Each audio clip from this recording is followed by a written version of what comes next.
Previously एक lieutenant हीगन को बचाकर उसे हील करने के लिए ले जाता है, जहाँ वो लेफ्टिनेंट रिवील करता है कि वो और कोई नहीं एमा है, जिसको यामाजी ने हीगन की टेक्निक जानने के लिए उसके पीछे भेजा था। और एमा ही थी जो कि हीगन के ऑर्गेनाइजेशन के अंदर से मदद कर रही थी। वो हीगन को बताती है कि ऑर्गेनाइजेशन से बिना सूट के फाइट करना इम्पॉसिबल है, इसलिए उसने भागने से पहले हीगन के लिए एक कमुई नाम का सूट ले लिया था, जो कि सभी सूट से बहुत एडवांस सूट है। लेकिन इस सूट के फुल पोटेंशियल को यूज करने के लिए हीगन के माइंड को इस सूट से लिंक होना होगा। तभी उन पर उस अगली निंजा का अटैक हो जाता है, जिसे एमा फाइट करने लगती है, लेकिन वो निंजा उसे ओवर पावर करके अधमरा कर देता है। इसलिए एमा हीगन के सबकॉन्शियस माइंड में एक ऑडियो प्ले करती है और बताती है कि उसने ही उसे बचाया था, लेकिन वो उसके बच्चे और वाइफ को नहीं बचा पाई। ये सुनकर अचानक से हीगन और कमोई की सिंकिंग कंप्लीट हो जाती है। वही एमा मारी के साथ की एक बात याद करती है। मारी कहती है कि हीगन पूरी तरह से प्योर है, वो एक स्ट्रेट शूटर है जो कि कभी भी हेसिटेट नहीं करता, और यही चीज उसे सबसे स्ट्रांग बनाती है। तभी हीगन ट्रक से बाहर आता है, जिसे देख के वो निंजा कहता है कि मैंने तुम्हें जब पहली बार देखा था तब मैं जान गया था कि तुम ही हो जो कि मुझे सेटिस्फाई कर सकता है। ये बोलकर वो हीगन पर अटैक करता है, लेकिन हीगन उसे दूर फेंक कर उसकी ओर बढ़ता है, बट वो निंजा उस पर अटैक कर उसके पीछे आ जाता है, जिसे हीगन काउंटर करके फाइट करने लगता है। वो अगली निंजा कहता है कि मैं अब तुम्हारे गुस्से और तुम्हारी खून की प्यास को समझ सकता हूँ, मैं तुम्हारे अंदर छुपे हुए लावा को बाहर लाने वाला हूँ। हीगन उसके अटैक्स को डॉज करके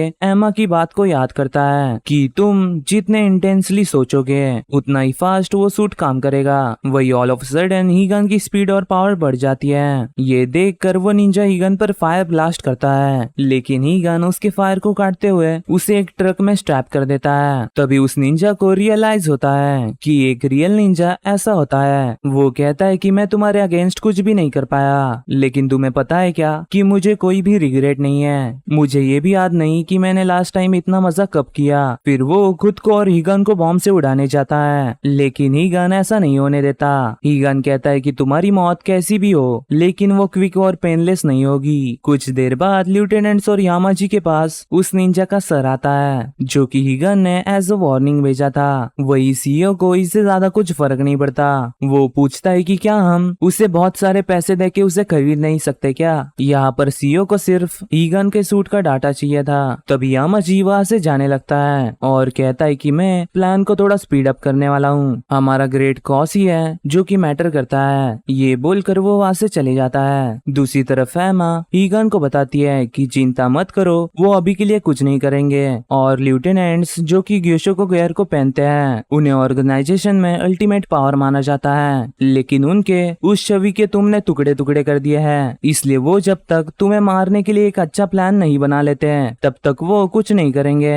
मीनवाइल यामाजी जाई से बात कर रहा होता है। जाई कहता है कि मास्टर मैं आपके हर ऑर्डर को फॉलो करूंगा, जिस पर यामाजी कहता है कि मैं तुम्हें अभी रोकूंगा नहीं, जाओ और हीगन को अपने हाथों से खत्म कर दो। वही ट्रक में एमा देखती है कि हीगन उसे ही घूरे जा रहा है। एमा उसे कहती है कि मुझे शादीशुदा लोगों में कोई इंटरेस्ट नहीं है, लेकिन वो गलत होती है। हीगन को बस जानना था कि उसका और मारी का क्या रिलेशन है, जिस पर एमा बताती है कि मारी मेरी सेवियर है, अगर मैं उसे नहीं मिलती तो मैं आज यहाँ नहीं होती। वो याद करती है जब वो अपने टारगेट को एलिमिनेट कर रही थी, तभी उसके गले पर कोई चाकू रख देता है और वो और कोई नहीं मारी होती है। मारी उससे इम्प्रेस होकर उसे अपना पार्टनर बना लेती है। वही मारी एमा की पहली मेंटर बनती है। एमा मानती है कि मारी एक आइडियल निंजा की एम्बॉडीमेंट है। उस टाइम पर ऑर्गेनाइजेशन में सिर्फ 3 लोग थे जिन्हें बेस्ट में से बेस्ट माना जाता था। सभी इस चीज से कन्विंस हो गए थे कि तुम तीनों में से कोई एक टॉप तक पहुंचेगा और ऑर्गेनाइजेशन को कंट्रोल करेगा। एक दिन मारी एमा से पूछती है कि तुम हमेशा मास्क क्यों पहने रहती हो, जिस पर एमा बताती है कि बचपन में एक एक्सीडेंट में मेरा चेहरा बहुत बुरी तरह से खराब हो गया, यहाँ तक कि मेरे पेरेंट्स भी मुझे नहीं देखना चाहते थे, इसलिए वो लोग मुझे छोड़कर चले गए। फिर मुझे ऑर्गेनाइजेशन ने अडॉप्ट कर लिया। प्रीवियस चीफ उसे कहते हैं कि तुम्हारा चेहरा खराब हो गया है और इसी वजह से तुम एक नॉर्मल इंसान की तरह नहीं जी सकती, और यही वजह है कि तुम खुद को किसी में भी ट्रांसफॉर्म कर सकती हो, इसलिए तुम्हें आज से एक निंजा की तरह जीना होगा। मास्टर की बातें सुनकर एमा खुद को बहुत ट्रेन करती है, जिससे वो खुद को किसी में भी ट्रांसफॉर्म कर सकती है। वही मारी एमा का मास्क उतारती है और उससे कहती है कि तुम बहुत सुंदर हो, मैं जिनसे अब तक मिली हूँ उन सब से तुम बहुत सुंदर हो। आखिर तुम्हारे चेहरे से ही तुम्हारे निंजा होने का प्राइड दिखता है। एमा हीगन को बताती है कि मारी एक्स्ट्रा ऑर्डिनरी इंसान थी। उसका हर कहा हुआ मेरे लिए फैक्ट था। मेरे पास उसके लिए रिस्पेक्ट के अलावा और कुछ नहीं है। मैं उसे एज अ निंजा नहीं बल्कि एज अ ह्यूमन भी रिस्पेक्ट करती हूँ। मारी एमा को बताती है कि मैं हीगन और जाई के साथ बड़ी हुई हूँ। हम बचपन से ही एक साथ ट्रेन किया करते थे। वो भले ही बहुत खतरनाक दिखते हो लेकिन वो दिल के बहुत अच्छे हैं, या कहो वो दोनों बच्चे ही हैं। वो दोनों मेरे लिए बहुत ही प्रीशियस हैं। जिस पर एमा कहती है कि ज्यादा अटैच होने से इमोशंस बढ़ जाते हैं और वो फीलिंग्स तुम्हें बैटलफील्ड में डिस्ट्रैक्ट कर सकते हैं। इसलिए ही कोड हमें ऐसे अटैचमेंट से दूर रखता है और इमोशंस ही निंजा को मारते हैं। फिर मारी एमा को अपना सीक्रेट आर्ट सिखाती है जिसमें वो टारगेट की बॉडी को कुछ टाइम के लिए ऐसे स्टेट में डाल देती है जिसमें टारगेट कुछ टाइम के लिए हिल नहीं पाता। और यही टेक्निक एमा ने हीगन पर यूज की थी। एमा मारी से कहती है कि मुझे बताया गया था कि अपने सीक्रेट आर्ट्स को चाहे कुछ भी हो जाए दूसरों को नहीं बताना है। फिर तुम ऐसा क्यों कर रही हो? जिस पर मारी कहती है कि एक दिन तुम्हें इसकी जरूरत होगी। वही एमा हीगन से कहती है कि वो टाइम मेरी लाइफ का बहुत खुशी से भरा हुआ टाइम था लेकिन उसके बाद सब कुछ बदल गया।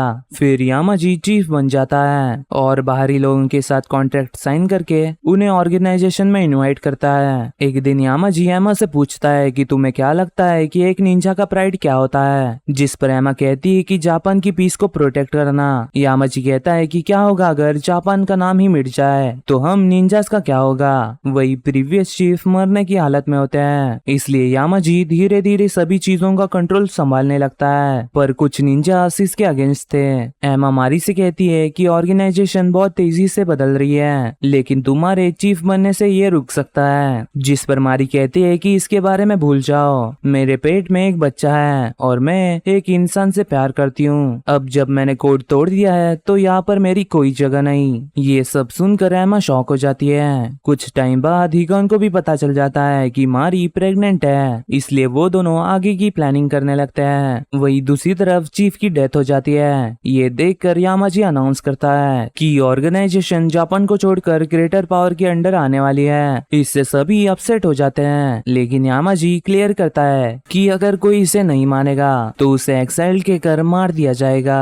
वही कुछ मास्टर्स कहते हैं कि बिना प्राइड के एक निंजा मुर्दे समान है। ये तुम क्यों नहीं समझते यामाजी? इसके बाद 3 में से 2 मास्टर्स यामाजी पर अटैक करते हैं लेकिन यामाजी अपने सीक्रेट आर्ट से उन्हें पकड़कर उनके टुकड़े कर देता है। ये देखकर कई निंजास यामाजी के अगेंस्ट हो जाते हैं लेकिन बाहर से लाए हुए निंजास उन्हें कंट्रोल कर लेते हैं। वही यामाजी कहता है कि मैं एक निंजा का ट्रू एम्बॉडीमेंट हूँ, इसलिए जब तक मैं जिंदा हूँ तब तक निंजा मरेगा नहीं। कुछ देर बाद कई निंजास यामाजी को मारने का सोच रहे होते हैं बट मास्टर उन्हें समझाता है कि अगर हम उन पर अटैक कर देते हैं तो इसमें हम ही मारे जाएंगे, इसलिए हम लोग यहाँ से भाग जाएंगे और अपनी व्हील्स को सभी में बांट देंगे जिससे निंजास का एग्जिस्टेंस कभी भी खत्म नहीं होगा। फिर मारी मास्टर के पास आती है और बताती है कि उसने कुछ बनाया है जिससे वो लोग अपने फेस बदल सकते हैं। वही मास्टर जानते थे कि मारी के पेट में बच्चा है, इसलिए वो मारी को उस बच्चे का ख्याल रखने कहते हैं। फिर मारी वहाँ से जा रही होती है तब उसे एमा मिलती है। एमा बताती है कि प्रीवियस चीफ ने मुझे एक टॉप सीक्रेट मिशन दिया था और उसका मिशन है कि वो मारी को टेस्ट करे कि वो चीफ बनने के लायक है या नहीं। अगर वो चीफ बनने के अनवर्दी है तो उसे उसी टाइम मार दिया जाए। लेकिन ये चीज मारी भी पहले से ही जानती थी। एमा मारी को अपना बच्चा गिराकर फिर से एक निंजा की तरह जीने कहती है लेकिन मारी इसके लिए साफ साफ मना कर देती है और एमा से फाइट करने लगती है। मारी रियलाइज करती है कि एमा अभी तक अपनी रियल पावर को छुपा रही थी। एमा बताती है कि उसे अपने पेरेंट्स के चेहरे भी याद नहीं और वो जब याद करने की कोशिश करती है तब उसे मारी का चेहरा दिखता है। फिर एमा मारी को हरा देती है। एमा पॉइंट आउट करती है कि अगर मारी ने अपने बच्चे को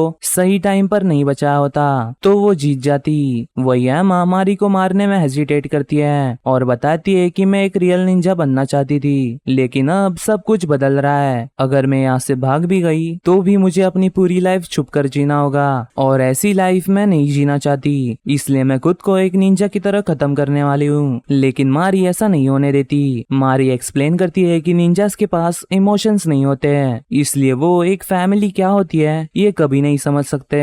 लेकिन इस बच्चे ने मुझे एक फैमिली दी है और यही मेरा जीने जीने का एक नया रीजन है। इमोशंस निंजास को मारते नहीं है, बल्कि वो उन्हें जिंदगी देते हैं, और तुम भी मेरे फैमिली का एक हिस्सा हो। ये सुनकर एमा रोने लगती है, क्योंकि वो भी ऐसा ही मानती थी। फिर एमा यामाजी के साथ ऑर्गेनाइजेशन का पार्ट रहने का डिसाइड करती है, जिससे वो उनमें रहकर उन पर नजर रख सके और बाकी एक्साइल निंजास की मदद कर सके।